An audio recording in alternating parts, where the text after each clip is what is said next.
आज हम BSc second year का इलेक्ट्रोकेमिस्ट्री वाला चैप्टर शुरू करने जा रहे हैं। इलेक्ट्रोकेमिस्ट्री दो शब्दों से मिलके बना हुआ है। पहला शब्द है इलेक्ट्रोड, दूसरा होता है केमिस्ट्री, अर्थात इलेक्ट्रोड की सतह पे होने वाली रासायनिक अभिक्रियाओं का अध्ययन भौतिक विज्ञान की जिस शाखा में किया जाता है उसे हम इलेक्ट्रोकेमिस्ट्री कहते हैं। A cell is an electrochemical device for the conversion of electrical energy into chemical energy or vice versa. That means cell एक ऐसी इलेक्ट्रोकेमिकल विद्युत रासायनिक डिवाइस है जिसमें विद्युत ऊर्जा का रासायनिक ऊर्जा में अथवा रासायनिक ऊर्जा का विद्युत ऊर्जा में परिवर्तन किया जा सकता है। सेल दो प्रकार के हो सकते हैं। पहला इलेक्ट्रोकेमिकल सेल, विद्युत रासायनिक सेल, जिसमें रासायनिक ऊर्जा को विद्युत ऊर्जा में बदला जाता है, तथा दूसरा सेल होता है इलेक्ट्रोलाइटिक सेल, जिसमें इलेक्ट्रिकल एनर्जी को केमिकल एनर्जी के अंदर परिवर्तित किया जाता है। इलेक्ट्रोकेमिकल सेल के अंतर्गत हम पहले डैनियल सेल का एग्जाम्पल लेते हैं और उसको समझते हैं।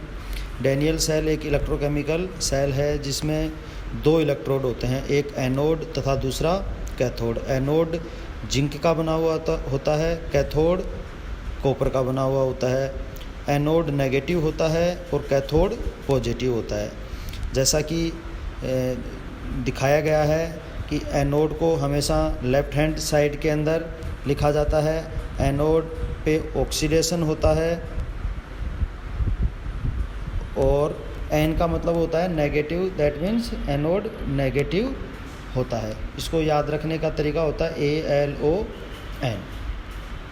और जिस पात्र में इसको रखा जाता है उसमें एनोड जो कंपार्टमेंट होता है उसमें जिंक सल्फेट का सॉल्यूशन भरा होता है और जो कैथोड कंपार्टमेंट होता है उसमें कॉपर सल्फेट का सॉल्यूशन भरा हुआ होता है। और दोनों सॉल्यूशंस को एक सोल्ट ब्रिज के द्वारा आपस में जोड़ दिया जाता है जो कि सर्किट को कंप्लीट करने का काम करता है। और जो करंट का जो फ्लो होता है वो आउटर सर्किट में एनोड से कैथोड की तरफ होता है, अर्थात जो करंट का फ्लो होगा वो अपोजिट डायरेक्शन में होगा, दैट मीन्स कैथोड से एनोड की तरफ होगा। तो इसके बारे में थोड़ा सा देखते हैं। एनोड के ऊपर जो रासायनिक अभिक्रिया होती है वो होती है ऑक्सीकरण की, ऑक्सीडेशन, जिसमें जिंक दो इलेक्ट्रॉन त्याग कर जिंक +2 आयन बना लेता है।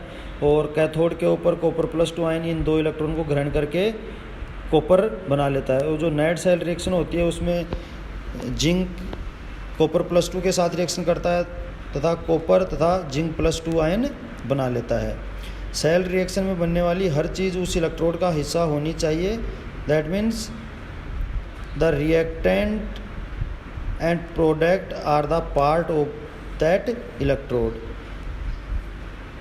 Electrode which has lower standard reduction potential act as anode। मतलब इलेक्ट्रोकेमिकल जो सीरीज होती है उस इलेक्ट्रोकेमिकल सीरीज में जो भी धातु ऊपर आएगी उसका हम एनोड बनाएंगे और जो धातु नीचे आएगी उसका हम कैथोड बनाएंगे। जैसे इस डायग्राम के अंदर दे रखा है जिंक का एनोड और कॉपर का कैथोड। मतलब जिंक इलेक्ट्रोकेमिकल सीरीज़ में ऊपर आती है तो हमने उसका एनोड बना दिया, और कॉपर इलेक्ट्रोकेमिकल सीरीज़ में नीचे आती है तो हम उसका कैथोड बनाएंगे। मतलब जो सक्रिय धातु होती है उसका एनोड बनाते हैं और जो कम सक्रिय धातु होती है उसका हम कैथोड बनाते हैं।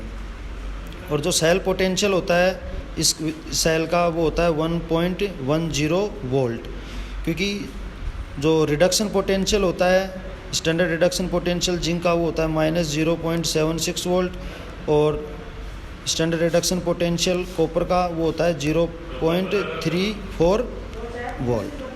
इसके बारे में इलेक्ट्रोलाइटिक सेल के बारे में अब हम नेक्स्ट चैप्टर के अंदर स्टडी करेंगे।